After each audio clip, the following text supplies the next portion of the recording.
Dear student, this is Dr. G. Balaraju, Professor of Mechanical Engineering from East Engineering Academy. In the present video lecture, I am going to give the detailed solutions for IM and VAR questions in GATE 2021 Production and Industrial Engineering. There were 16 questions related to IM and VAR. All questions are straightforward and very simple. 11 questions of 2 marks, 5 questions of 1 mark, total marks 27. Okay, when you see the details from where we had all these questions, you can just observe quality control 5 marks, 1 question of 1 mark and 2 questions of 2 marks. Reliability 1 mark question and 1 2 marks question. From plant layout 1 mark and 1 2 marks question. The remaining topics CPM and PET, linear programming, queuing theory, inventory control, sequencing, depreciation and work study, from these headings, so 1 question of 2 marks from each topic. From forecasting and product design, 1 mark questions, only 1 number and total marks 27. You could not see any question related to non-linear programming or integer programming, and high level questions you could not see in the paper. So when you see the previous question papers, a few questions might be very tough, but this year very easy questions and straightforward, within a minute you can answer. So let us have the solutions. This is 1 mark question from reliability. So what he has given, failure rate he has given, that is lambda. Lambda is equal to 0.4076 per hour. Operation time 4000 hours. So we are supposed to find out reliability. So RT we have to calculate. As we know that reliability is defined as RT is equal to 1 minus EFT, and 1 minus, it is actually exponential cumulative function, 1 minus e power minus lambda t. Of course, this can be written as e power minus lambda t directly. Reliability for t period is equal to e power minus lambda t.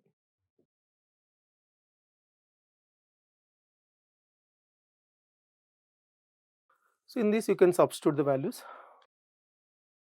R t is equal to 4000 e power minus 0.4006 into 4000 is equal to e power minus 0.24. It is almost 0.7866 is the answer. So 0.7866. So option C is the answer. Next question from product design. So product design, concurrent engineering approach. First of all, what is concurrent engineering? Concurrent engineering, so all divisions or department people are involved in the design process, like from starting from marketing, design, materials, production, quality control,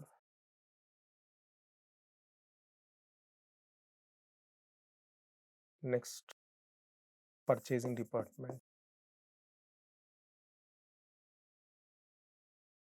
purchasing and R&D and other divisions, all these people are involved. So this is actually a concurrent engineering approach. So in this concurrent engineering approach, what exactly generally happening here? Product design. In product design only, all departments and all division people are having some discussion and the product is developed. So new product is developed. So product design stage, process design stage, manufacturing stage, disposal stage. So from the options one can observe clearly, in product design only the concurrent engineering approach is generally used. Acceptance number of a single sampling plan under attribute category is 0 with a sample size less than or equal to 10 in OC curve. Actually, in single sampling related to OC curve, what is single sampling? Single sampling. So decision is based on inspection of single sample.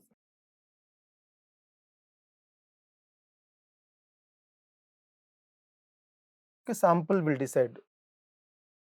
Okay, for your understanding, a lot. So lot size say 50 units. Lot size 50. So there are 50 items in this. So n is equal to 50. From this, only 5 items taken out. So this will become sample. Sample size is equal to 5. So actually n. So this is nothing but n. N is equal to 5. Okay, 50 units are there in the lot. Only 5 units taken randomly. Inspection. So these 5 items are inspected. Suppose acceptance number C. Generally, this is the acceptance number. Acceptance number. C is equal to 0. So what is the meaning of this? When we inspect these 5 items, there were no defects. Then the lot is accepted. If a defect is there in this sample only, then the lot is rejected. So it is just like acceptance sampling. Okay, based on sample, we are accepting the lot or rejecting the lot. So what is acceptance number 0? In this sample, 5 items are undergoing, or maybe 5 items are undergone inspection. There were no defects in these 5 items, then the lot is accepted. That's the meaning of this acceptance number. And coming to the OC curve. So when you see the OC curve, here percentage defective, percent defective, that is, say I'm just taking 100p, 2, 4, 6, 8, 10 like this, and the probability of acceptance on probability of acceptance PA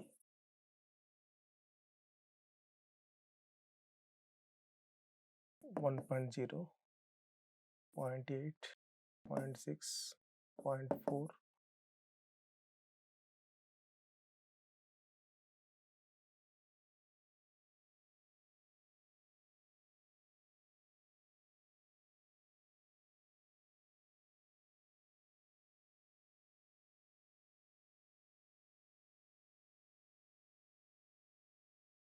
.2, 0.4, 0.6, 0.8 and 1.0. On this, I'm just taking probability of acceptance. Probability of accept PA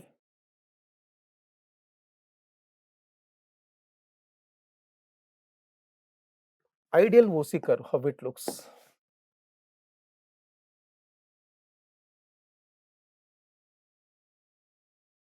This is ideal OC curve. 100% inspection.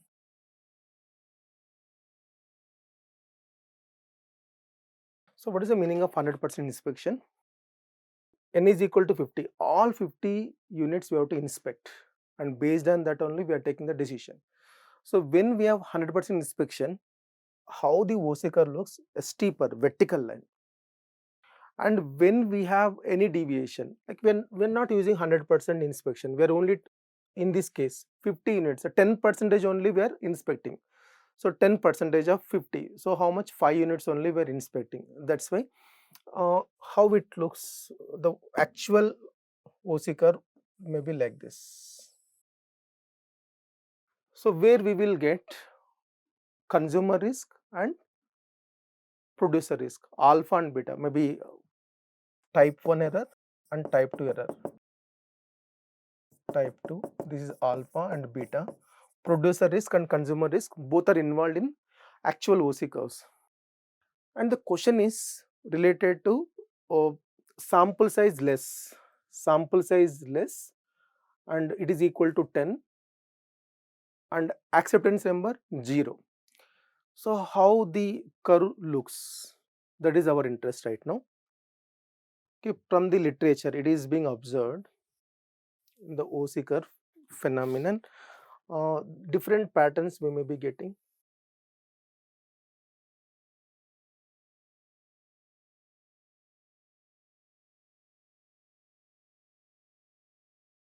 So suppose if I take this is actually n is equal to 100, c is equal to 0. This one n is equal to 50, c is equal to 0, n is equal to 10, c is equal to 0, n is equal to 5, c is equal to 0. The first one 100, size 50, 10 and 5, and this one is p and probability of acceptance. So what is being observed, when the sample size increases, then consumer risk and producer risk may be less. If the sample size is less, then it is becoming a risk to either producer or maybe consumer. And what about the shape? Actually the shape is convex shape, not vertical, or it is just similar to flat, actually not exactly horizontal, it is a convex shape. So when the sample size is less, it is a convex shape. So from the options, horizontal line, vertical line, inverted S shape, only the answer is convex function. And how we conclude this from this, if sample size is more, then it is becoming steeper and vertical. If sample size is less, it is becoming flatter, but n is equal to 10 we have taken, that is like a convex shape. So coming to this question is related to plant layout. So which one of the following is an improvement type heuristic algorithm for computerized layout design technique? Okay, when you see the options, the first option, systematic layout planning,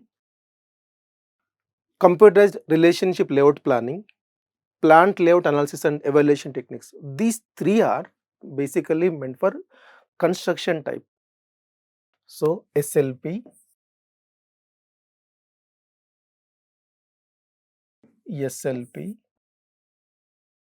Corelab, AllDep, Planet. So these algorithms are meant for construction type algorithms.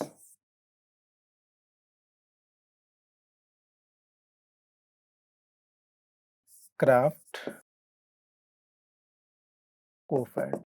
So these are improvement type algorithms.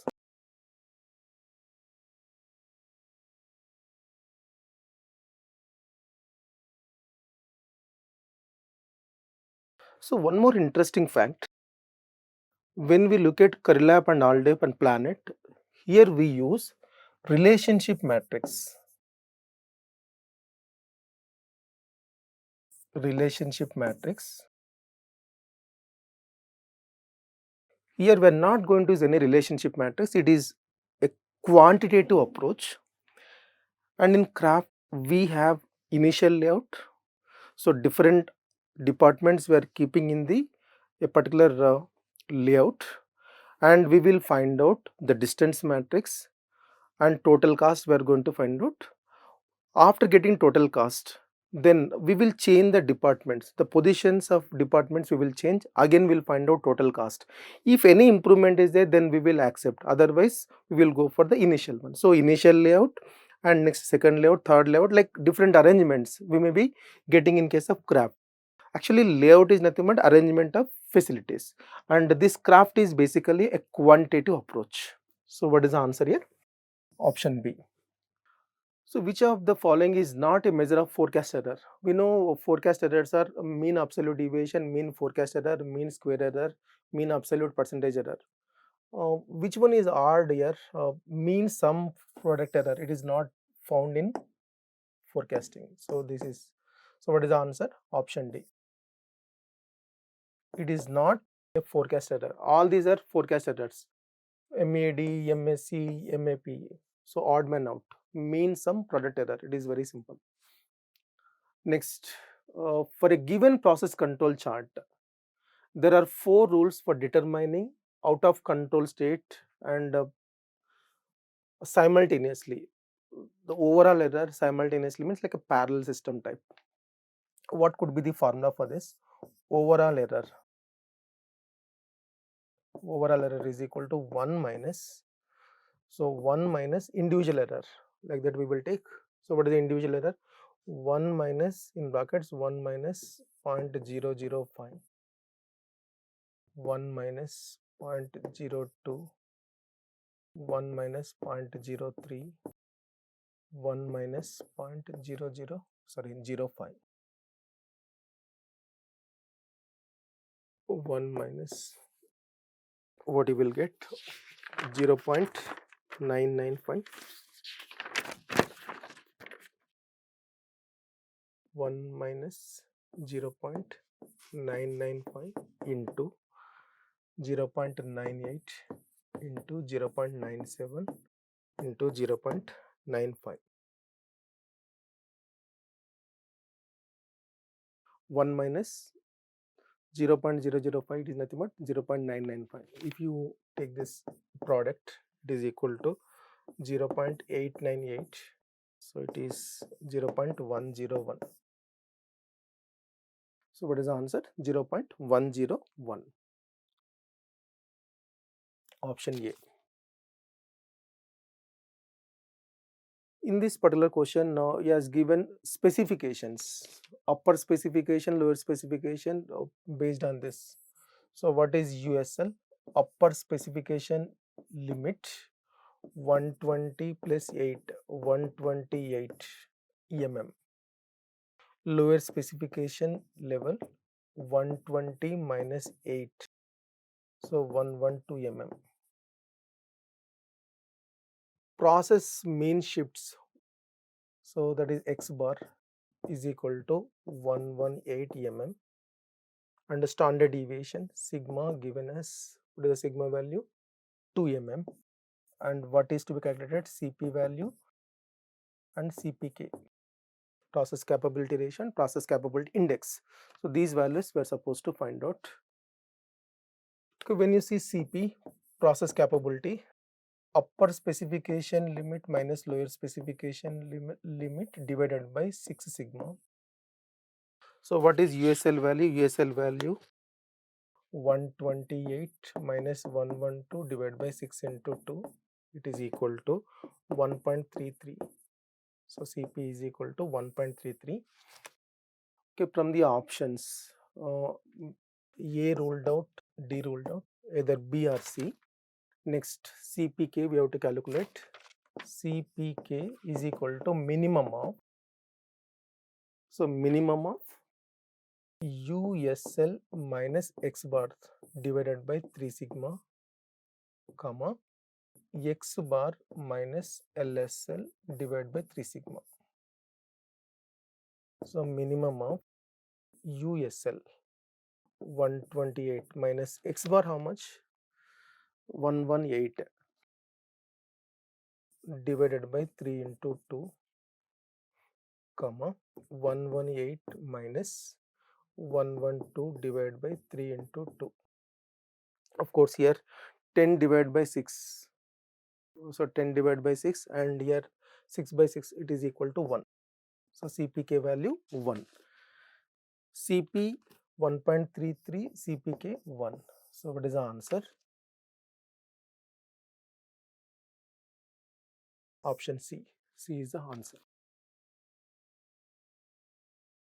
Next, there are number of identical components in a parallel system. When the system reliability is 0.97, the reliability of each individual component is 0.68. The number of identical components in the system. So how the things are arranged in the parallel. Okay, when you see the parallel system,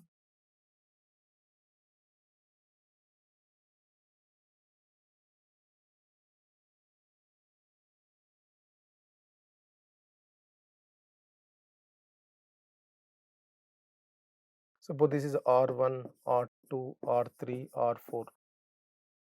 So what could be the overall reliability? The reliability can be written as R is equal to 1 minus R1 into 1 minus R2 into 1 minus R3, so on. So we are going to multiply the reliability like this: 1 minus R1 into 1 minus R2 into 1 minus R3. If all are identical components, then what will happen? R1 is equal to R2, R2 is equal to R3, R3 is equal to R4, and everything can be replaced with only one reliability value. So reliability of component is given. What is the reliability of component? Reliability of component. Reliability of identical component.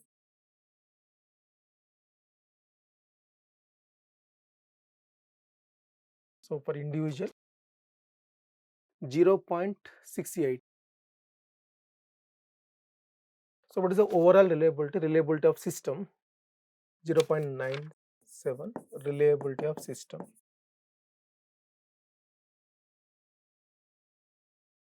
Or yes.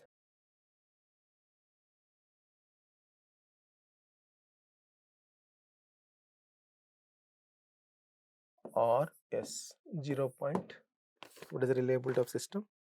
0.97. So RS is equal to 1 minus R whole power n. There are n components. So 1 minus R n times you have to multiply. Okay, when you substitute the values, 0.97 is equal to 1 minus 0.68 whole power n. So if you simplify this, what exactly will get? 1 minus 0.68 whole power n is equal to 1 minus 0.97. It is equal to 0.03. So 1 minus 0.68 n whole power n, this is equal to, if you apply logarithms, and finally will get n is equal to 3.07. That is nearest higher value 4. So because he mentioned n is equal to 3.07, will get it may be rounded up to the next higher integer. So 3.07 is rounded up to 4. Option B. So don't take the lower side. He has clearly mentioned it will be rounded up to the next higher. And moreover 3 is given, 3.07. In the options, no confusion at all, 2, 6, 8. So only 4 is the answer. Here this question related to site selection. When you are selecting the site, always you have to see the maximization of closeness rating or maximization of that relative. Here he has given the factors, weightage factors and the score. So the score should be maximum. We have to go for higher score. If it is material handling cost, it should be minimum. Okay, total transportation cost should be minimized, but it is related to score. So score should be higher side. So, and moreover, if you see the data, average community income, demand growth potential, proximity to existing store, availability of public transport. So these are favorable things. So we should go for higher side. Always you have to make use of the things. We have to make use of the facilities. So which site has highest score? That is the answer. Then how do you find out the score here? He has given weightage factor and the values. So you have to multiply simply. Score of A, site A, how you will calculate? 0.4 into 60, 0.1 into 30, 0.3 into 50, 0.2 into 40. Like that you are going to take. And similarly B score, C score and D score we can calculate. I'm doing score of A A score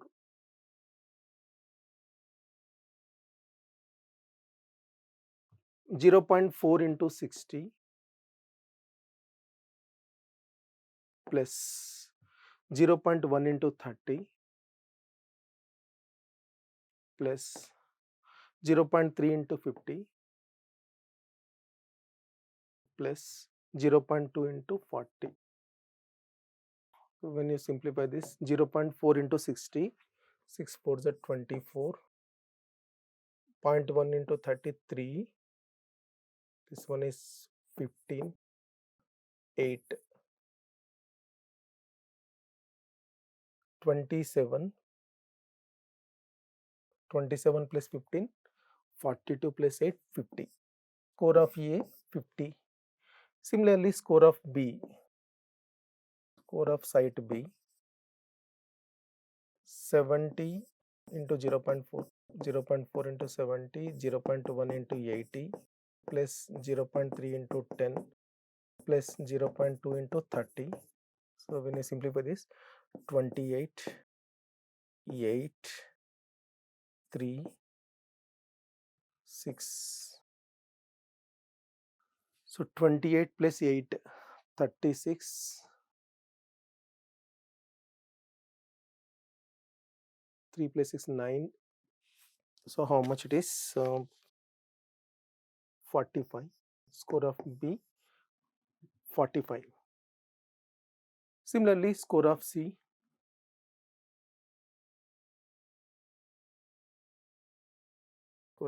I'm writing here directly, 0.4 into 80 plus 0.1 into 50 plus 0.3 into 40 plus 0.2 into 40.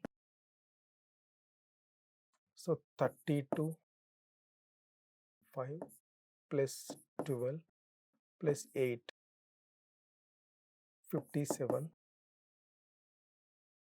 Score of D, 0.4 into 50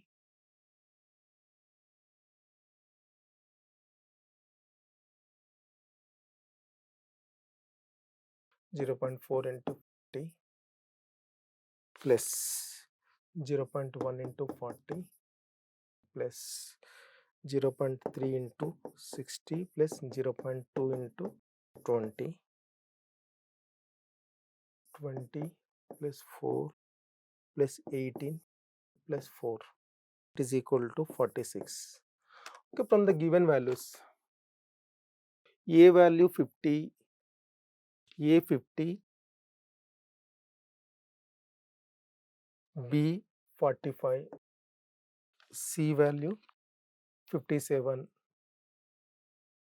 46. So which site has highest value? That is the answer. So site C, option C is the answer. Site C has highest score, that's why we'll select the site C. This question related to inventory control, and he has given clearly classical economic order quantity model, EOQ model. Q and C denote the optimal order quantity and the corresponding minimum total annual cost. So what he has given, EOQ is nothing but Q. Total inventory cost at EOQ is equal to C. Next, if the order quantity is estimated incorrectly, Q dash is equal to 2Q, then the corresponding total annual cost, so total inventory cost at Q dash is equal to C dash how much. So when you have a mistake, so when you take Q dash is equal to 2Q, or maybe order quantity has taken 2Q, then what would be the total inventory cost? And it's a comparison, C dash by C, actually C dash by C we have to calculate.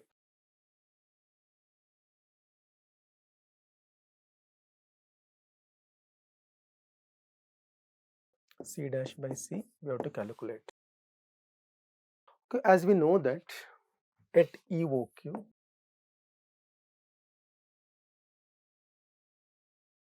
at EOQ, annual carrying cost is equal to annual ordering cost.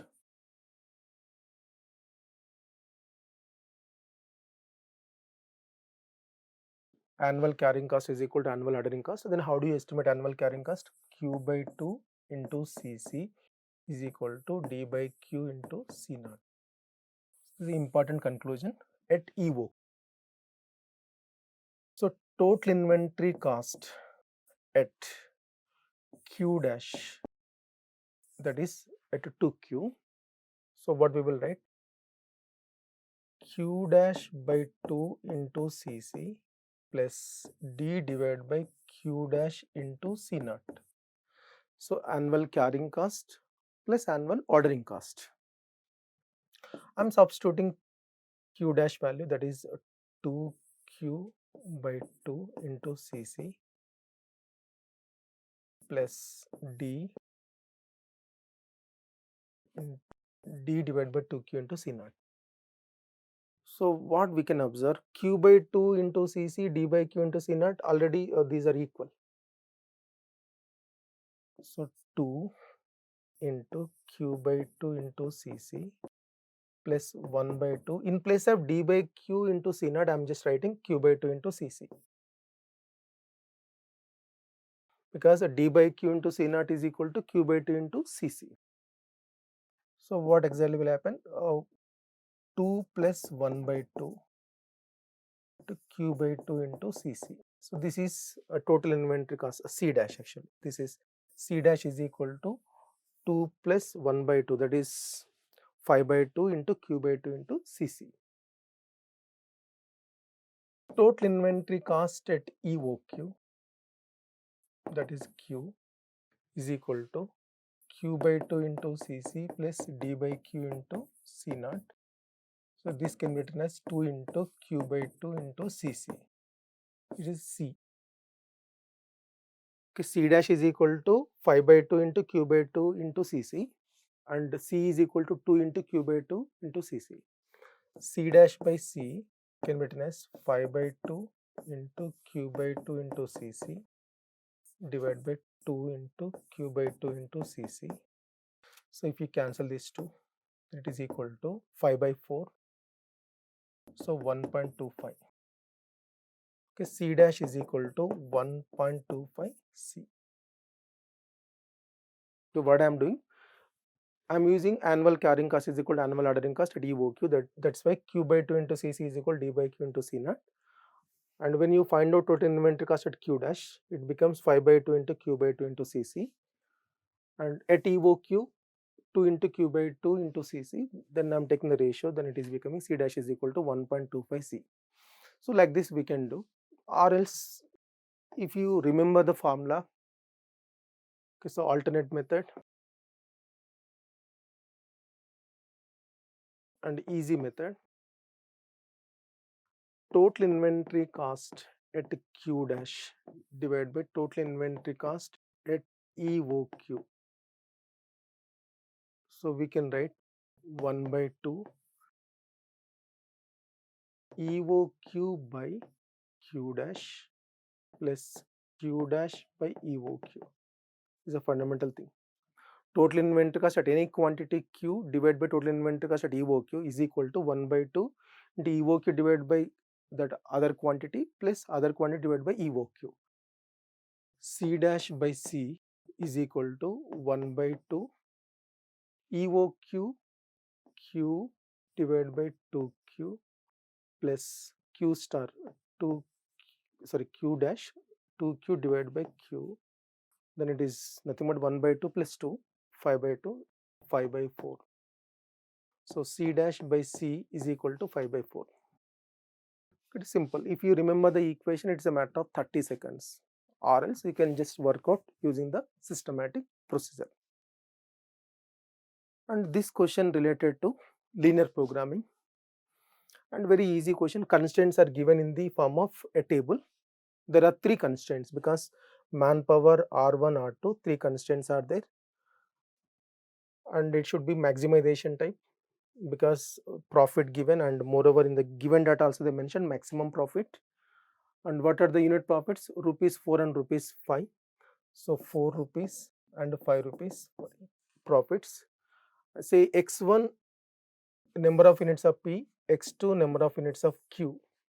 So then let x1 number of units of P,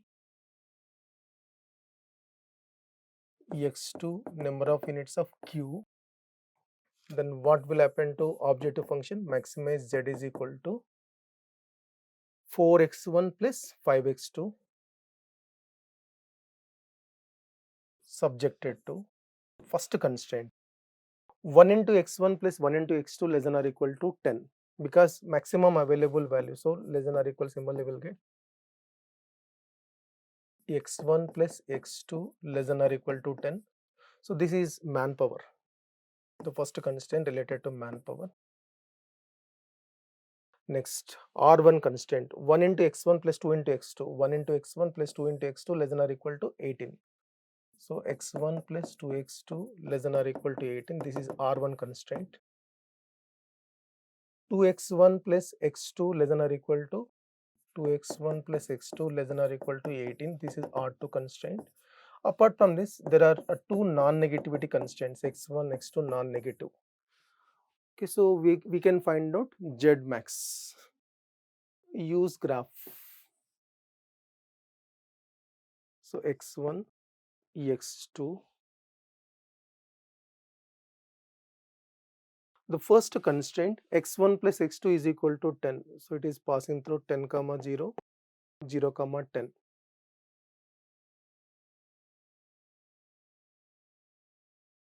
This is the first constraint.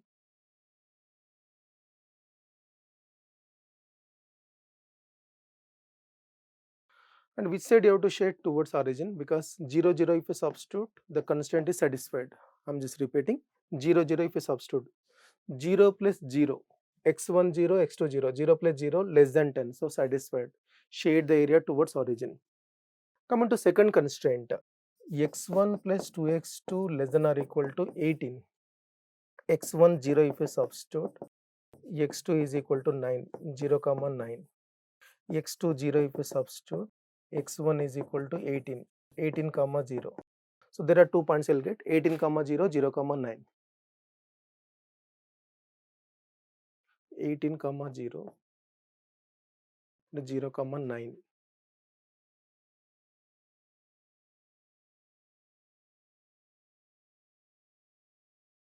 And towards origin, because if you substitute 0 0 satisfied, so towards origin you can shade. And third constraint, 2x1 plus x2, 2x1 plus x2 less than or equal to 18. So x1 0 if you substitute, x2 is equal to 18, x2 0 if you substitute, x1 is equal to 9. So again 2 points, 9 comma 0, 9 comma 0,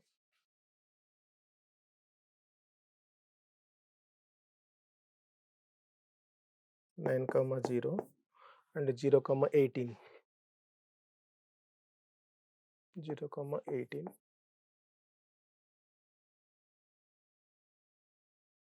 So we'll get a line like this, and the feasible region towards origin, region you can just towards origin. Now after this, what do you observe? The common region. Is this a common region?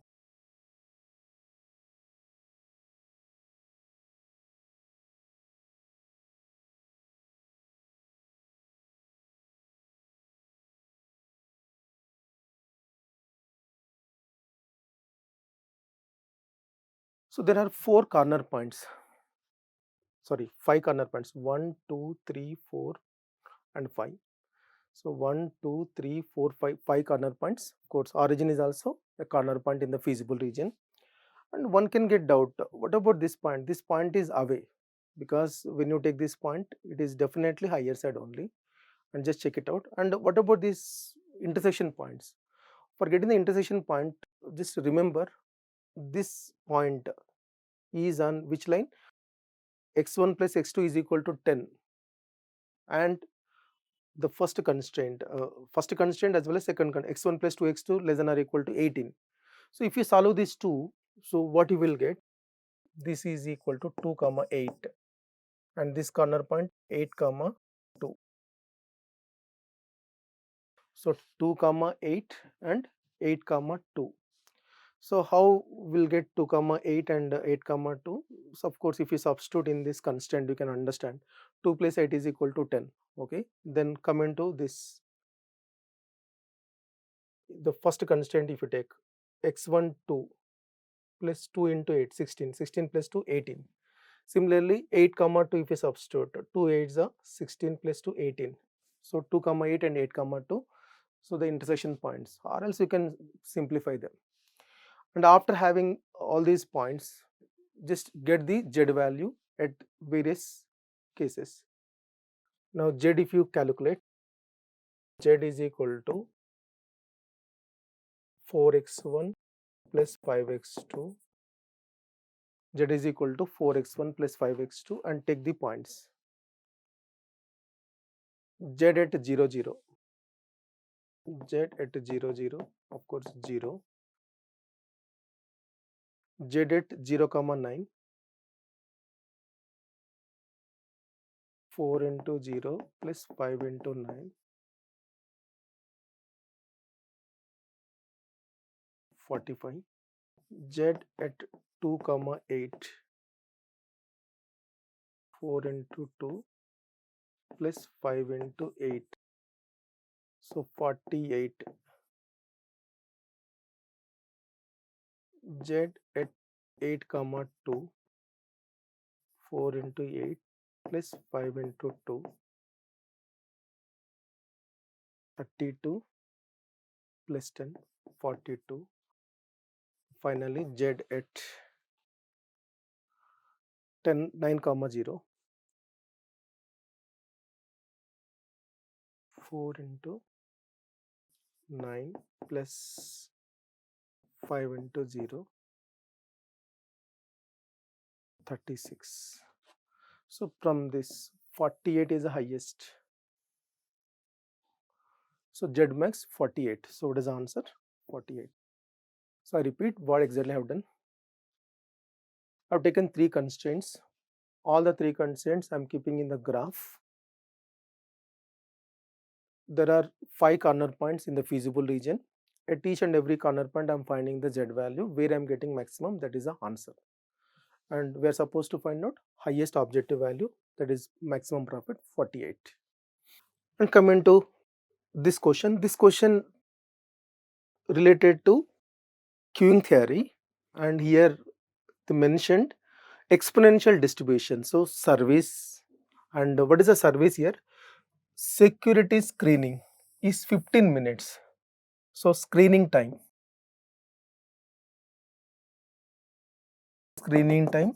is equal to 15 minutes, and that to mean screening time.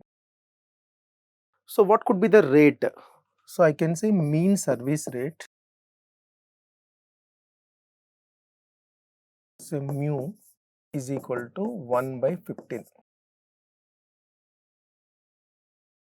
A passenger must clear the security screening within 15 minutes.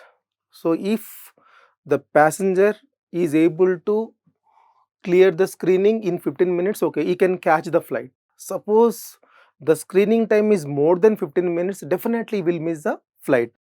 So what we will do, 0 to 15 minutes, no issue. So 0 to 15 minutes, the passenger can catch the flight.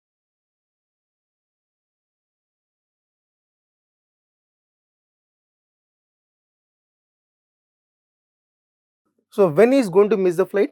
If the screening time greater than 15 minutes, so T greater than 15 minutes, then missing possibility.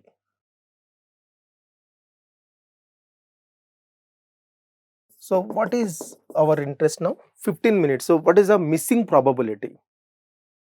Then we know that exponential distribution. So 0 to 15 minutes. So which distribution we are going to use? F t less than or equal to 15 minutes, it is equal to 1 minus e power minus mu into t. So here we use t less than or equal to 15, 1 minus e power mu t. But this is actually the probability of catching the flight. What is the missing probability? The probability of missing flight is t greater than or equal to 15 minutes. Then it will become 1 minus e power minus mu t. So it is equal to e power minus mu t. So what is the missing probability? E power minus mu into t. Then if you substitute the values, what is mu value? 1 by 15. So what is the time? 15 minutes. So it is equal to e power minus 1. So e power minus 1 is nothing but 0.367. So what is the probability of missing flight? So 0.367. I repeat, if 15 minutes, up to 15 minutes, there is no possibility of missing the flight. If the passenger spends more than 15 minutes in the screening, then he will miss the flight. So more than 15 minutes. So more than 15 minutes means first I am finding up to 15 minutes. Up to 15 minutes means it is 1 minus e power minus mu into t. More than 15 minutes means 1 minus of this. So it is equal to e power minus mu t. Then e power minus 1 by e, nothing but 0.367. So what is the answer? 0.367. Next, this question related to n jobs, one machine, single machine scheduling. There are 4 jobs and processing time given, due date given, and which rule we have to use? Earliest due date, EDD rule.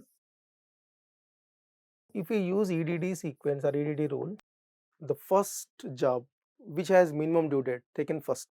So job which has minimum due date can be processed first. Job which has maximum due date is processed last, and we have to keep the jobs in the increasing order of due dates. So first I am taking the job B, next job C, then A, and finally D. So shortest due date, maybe the minimum due date job is B and the highest value 19, that is last. BCAD is a EDD sequence. So if you follow the sequence, what could be the average tardiness? Okay, for finding tardiness, what is tardiness? Tardiness is nothing but positive lateness. So when the job is not following the due date, when the job is not meeting the due date, it is said to be late. If the job is completed within the due date, it is not late, it is early job. So we are supposed to find out the late jobs and which are having positive lateness value, that we have to identify. And calculation job, processing time, completion time, flow time or completion time, CJ, due date given, actually lateness is equal to CJ minus DJ, tardiness maximum, that's a positive value, 0 comma lateness. So which sequence we are going to take? BCAD,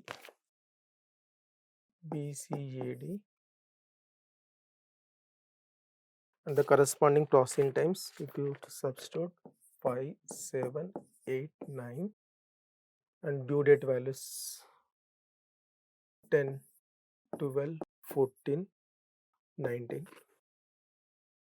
I'm just finding completion time. So B job is taken first, at 0 time it is in, and when it is getting out, 0 plus 5. So 5 plus 7, 12, 12 plus 8, 20, 20 plus 9, 29. So these are the completion times of jobs. So 5 is the completion time of job B, 12 is the completion time of job C, and 20 is the completion time of job A, and 29 is the completion time of job D. And you can compare with the due date. Actually, the job B has to be handed over to the customer at 10, but when it is completed, in 5 days only. So it is early, minus 5. So how much early? 5 days early. So lateness minus 5. 12, 12, it is on time, or maybe on par schedule. 20, 14, 6 days late, 10 days late. So what is tardiness? Positive lateness only. Negative means we can take 0. Positive only we will take. The sigma Tj is equal to 16. Our interest average tardiness sigma Tj by n, that is 16 by 4, 4. So what is the answer? 4. Average tardiness is equal to 4. Now in this particular question work study, we are supposed to find out performance rating factor. First, observe time, you just observe time. 5 observations are there. OT, observe time. Average you can take because there are 5 values, 40 plus 35 plus 45 plus 37 plus 43 divided by 5. So it is 40 seconds. Observe time 40 seconds. Because when multiple values are given, then you can take the average. Next thing, standard time is given. Standard time ST is equal to 45 seconds. Allowances 9 seconds. 9 seconds. And what is to be calculated? Performance rating factor. Performance rating factor we have to calculate. So when we have the formula for standard time, what is standard time? Standard time is equal to normal time plus allowances. And what is normal time? Normal time is nothing but observed time into performance rating factor plus allowances.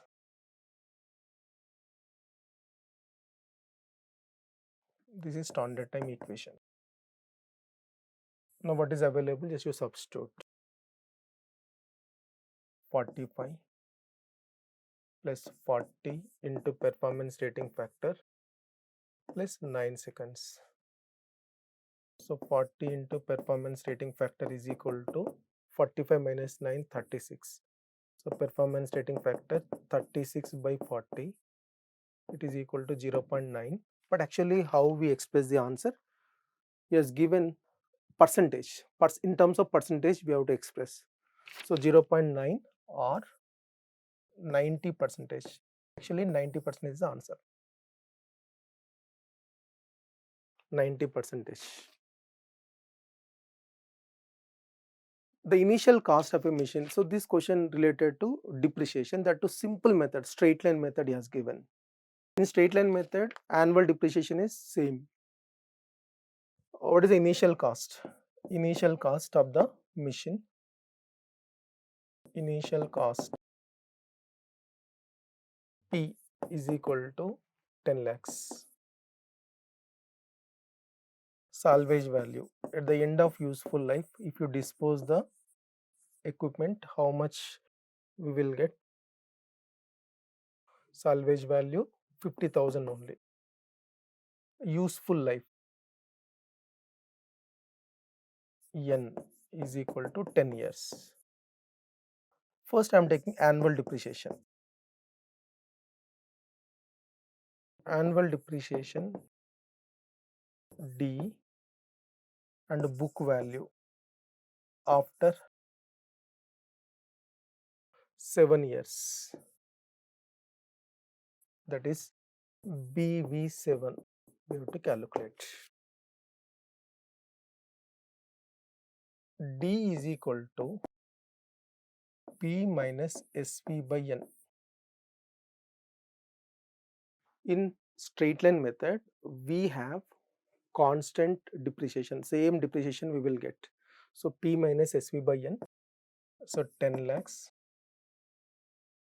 minus salvage value 50,000 divided by 10, so it is equal to 95,000.